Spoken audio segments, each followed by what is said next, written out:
ওখানে কি সুন্দর ভিউ, পুরো মনে হচ্ছে যেন আলোর দেশ।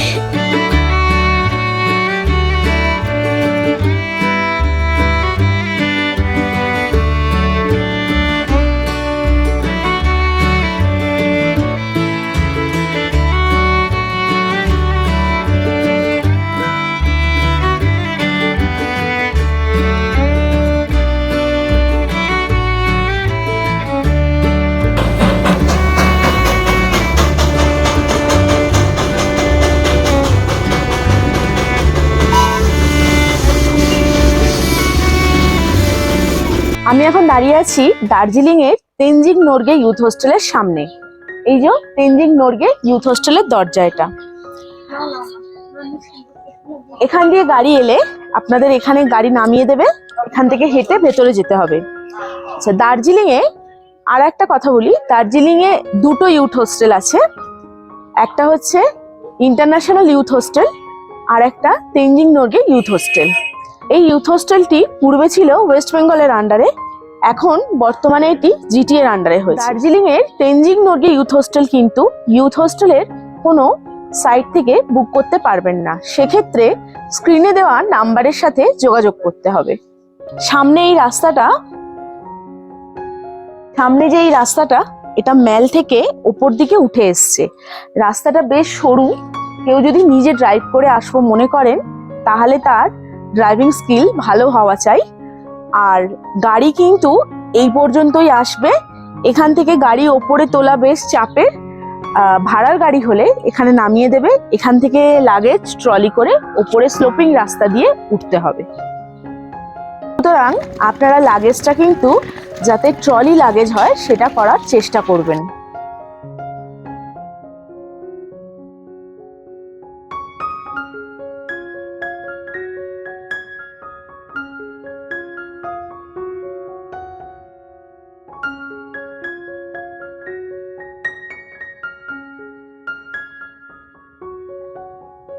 ইউথ হোস্টেলে একদম নিচের ফ্লোরে থাকার কোনো ব্যবস্থা নেই, ব্যবস্থা রয়েছে ফার্স্ট ফ্লোর এবং সেকেন্ড ফ্লোরে। আমাদের রুম ছিল সেকেন্ড ফ্লোরে।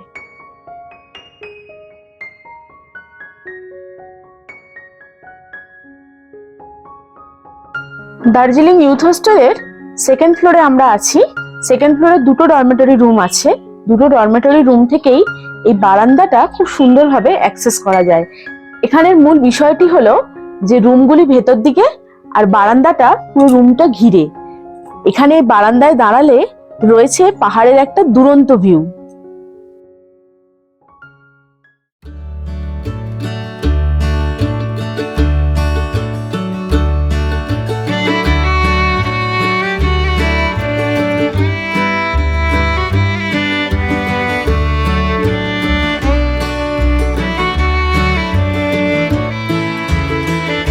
আমি দার্জিলিং এর ইউথ হোস্টেলের সেকেন্ড ফ্লোরের 202 নাম্বার রুমে আছি। রুমটা ডরমেটরি রুম। আসুন আমার সাথে একবার রুম ট্যুরটা করে নিন।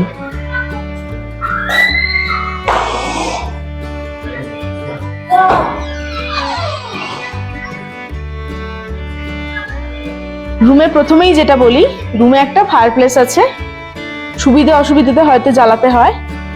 এখানে 9টা বেড আছে, 9টা বেডে 7টা সিঙ্গেল বেড আর একটা ডাবল বেড আছে। প্রতিটা বেডের সাথেই একটা করে মাথার পিলো আর ব্ল্যাঙ্কেট দেওয়া আছে।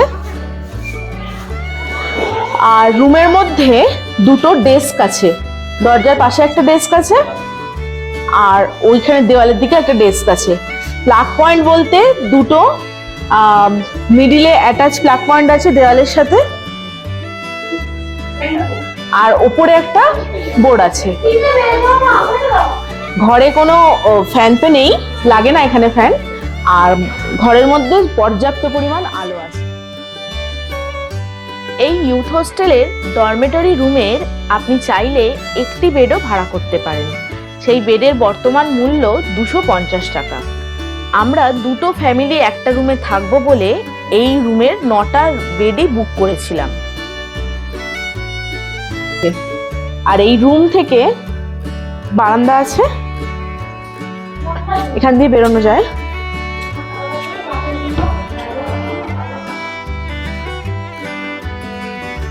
যেরকম আমি ভিডিওতে আগে বলেছিলাম যে ইউথ হোস্টেলের রুমগুলো মাঝখানে, চারিদিক দিয়ে বারান্দা। এইটা 202 নম্বর রুমের বারান্দায় বেরোনোর দরজা। এই দরজা দিয়ে বেরোলে সামনেই দার্জিলিং শহরের ভিউ।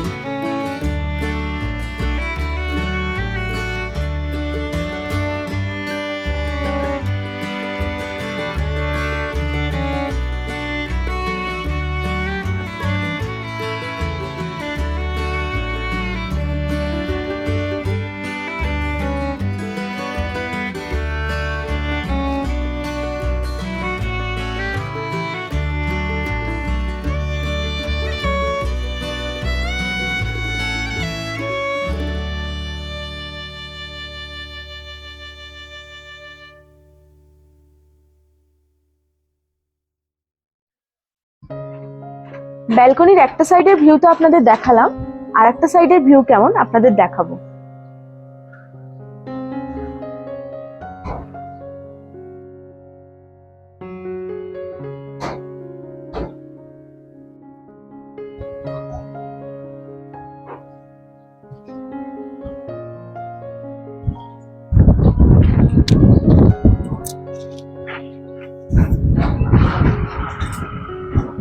এখান থেকে দার্জিলিং শহরটা দেখা যাচ্ছে, আর এই সাইডটা পুরো পাহাড়ের ভিউ। বেসিক্যালি এই ইউথ হোস্টেলের লোকেশনটা মেন দার্জিলিং শহর থেকে একটু উপরের দিকে।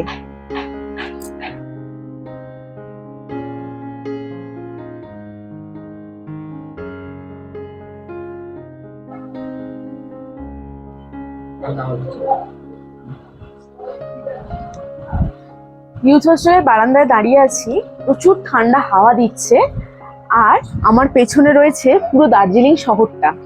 ইউথ হোস্টেলে থাকার অ্যাডভান্টেজ এটাই। বর্তমানে দার্জিলিং শহরটা খুব যানজটপূর্ণ হয়ে গেছে, যেটা আমাদের ভ্রমণ পিপাসু বাঙালিদের কাছে একটু অসুবিধাজনক। তাই যারা একটু নিরিবিলি পছন্দ করেন, প্রকৃতিকে একান্তভাবে পাওয়ার জন্য, অথচ দার্জিলিং এর ভেতরে এসে তারা এই ইউথ হোস্টেলটা থাকতেই পারেন। কম খরচে দারুণ জিনিস। আচ্ছা, এই সামনে আছে আমাদের টয়লেট। টয়লেটটা আসুন দেখাই।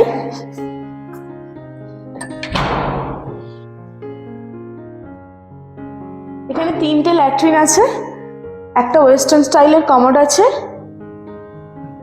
আর 2টো ইন্ডিয়ান স্টাইলের ল্যাট্রিন আছে। এখানে ল্যাট্রিনের ভিতর কিন্তু কোথাও কোনো কোমোড শাওয়ার নেই। এখান থেকেও এই সেম একই বারান্দাতে যাওয়া যায়।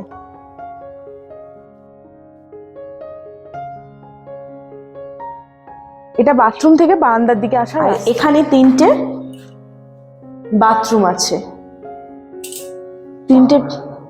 3টে বাথরুমে শাওয়ার আর কল আছে। আর এই হলো গিজার, 3টে বাথরুমের, এটা কমন গিজার। গিজার খুব ভালোভাবে জল গরম হয় এবং আমরা এই জল এখানে ইউজ করি। এখানে 2টো ওয়াশ বেসিন আছে। এটা ইউথ হোস্টেলের সামনে একটা জায়গা। আমরা ওই ওপরে 2nd ফ্লোরে আছি। এই ইউথ হোস্টেলটাতে সেরকম কোনো টুরিস্ট আসে না, সেই জন্য প্রপার মেনটেনেন্স নেই। আমি বলবো আপনারা এখানে আসুন, খুব ভালো লাগবে এলে। জায়গাটা বেশ নিরিবিলি। ইউথ হোস্টেলের এটা একটা শর্টকাট ওঠার সিঁড়ি দিয়ে। এছাড়া সামনে একটা স্লোপিং রাস্তা আছে, সেখান দিয়েও উঠতে পারেন। তবে আমি বলবো যদি সাথে ট্রলি থাকে তাহলে ওই স্লোপিং রাস্তাটাই প্রেফারেবল। সাইট সিন করে ফিরলাম, তখন আকাশ মোটামুটি ক্লিয়ারই ছিল। রুমে ঢোকার পরই হঠাৎ করে এরকম একটা দৃশ্য, বাইরের পুরো মেঘ হু হু করে ঘরের মধ্যে ঢুকছে।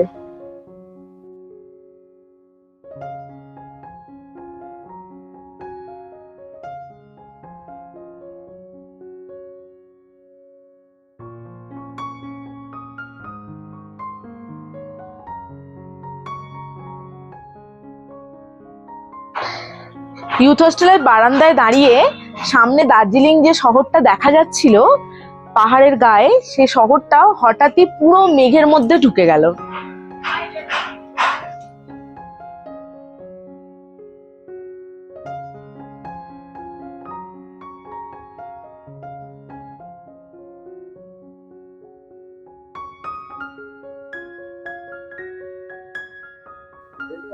এই যে এটা হচ্ছে ইউথ হোস্টেল সামনে। এখান দিয়ে গাড়িটা তুলে ভেতরে পার্কিং করতে হবে। ভেতরে পার্কিং এর ব্যবস্থা আছে, কিন্তু এই রাস্তা দিয়ে গাড়ি তোলাই একটু চাপের। আমি এখন এখান থেকে হেঁটে ম্যালের দিকে যাব। দেখুন রাস্তাটা কেমন।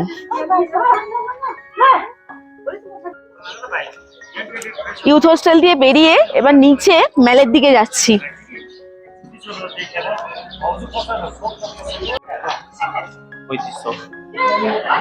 ইউথ হোস্টেলে এখন যে সমস্যাটা সেটা হলো খাবারের কিন্তু কোনো ব্যবস্থা নেই।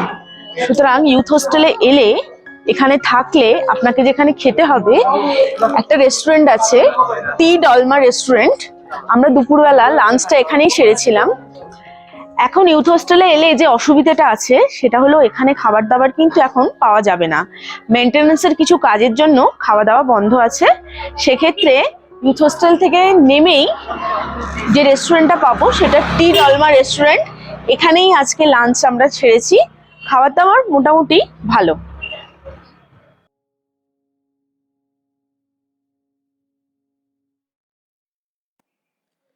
ইউথ হোস্টেল থেকে হেঁটে ম্যালের দিকে যাওয়ার জন্য রাস্তায় পড়বে আকাশবাণী ভবন।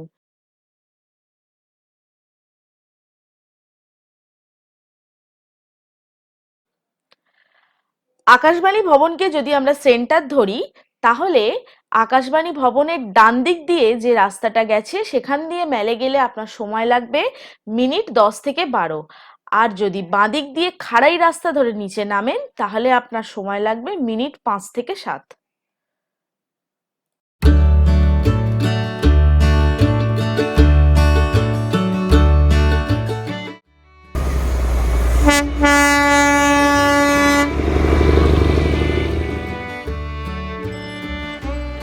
আপনি যদি দার্জিলিং শহরের বুকে বাজেট ফ্রেন্ডলি থাকার জায়গা চান, তাহলে বলবো ইউথ হোস্টেল দারুণ জায়গা। আর এর ভিউয়ের দিক থেকে লোকেশনটাও কিন্তু দারুণ।